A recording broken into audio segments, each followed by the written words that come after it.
This is the video on the neuromuscular junction. The neuromuscular junction is very similar to many of the other kinds of synapses we've looked at. It is highly specialized, as this is where output motor neurons innervate muscle cells, resulting in contraction. This neuromuscular junction contains all the normal parts of a synapse, but instead of the postsynaptic membrane being part of another neuron, it is a disc-like region of the sarcolemma called a motor end plate.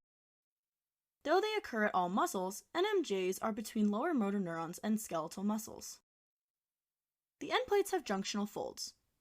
These increase the surface area that is available for acetylcholine receptors, since acetylcholine is the only neurotransmitter used for skeletal muscles. The mechanism for neurotransmitter release is similar to that of any other synapse, and it is the most widely understood example of a chemical synapse. Just like the normal propagation of signals, action potentials reaching the axon terminal result in an influx of calcium ions, which push vesicles of acetylcholine into the synaptic cleft. The acetylcholine binds to the ACH receptors, which open the sodium channels. Since there are so many channels that can be opened due to the excessive quantity in the folds, a massive depolarization occurs. These EPSPs on the surface of the muscle fibers are called end plate potentials, or EPPs. When an EPP is large enough, an action potential is generated. Instead of traveling down an axon like we typically associate action potentials with, this action potential runs all along the surface of the muscle fibers, causing the muscle group to contract. The muscle will keep contracting until acetylcholine is broken down by acetylcholinesterase in the synapse, causing the ligand-gated sodium channels to close. This will stop the EPSPs, allowing the muscle to relax again.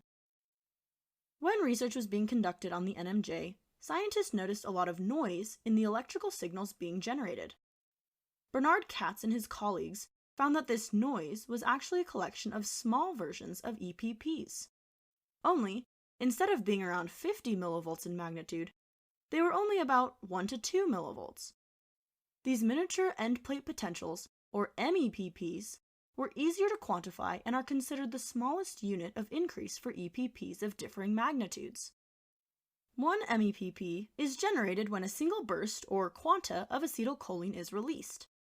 When a couple hundred quanta are released, the resulting sum of all of the MEPPs will cause an EPP to be generated. So if muscles can only contract if an EPP is generated, and EPPs are a simultaneous summation of MEPPs, this means the presynaptic axon potential must coordinate the release of all the acetylcholine neurotransmitters to successfully innervate the effector muscles. This ends the video on the neuromuscular junction.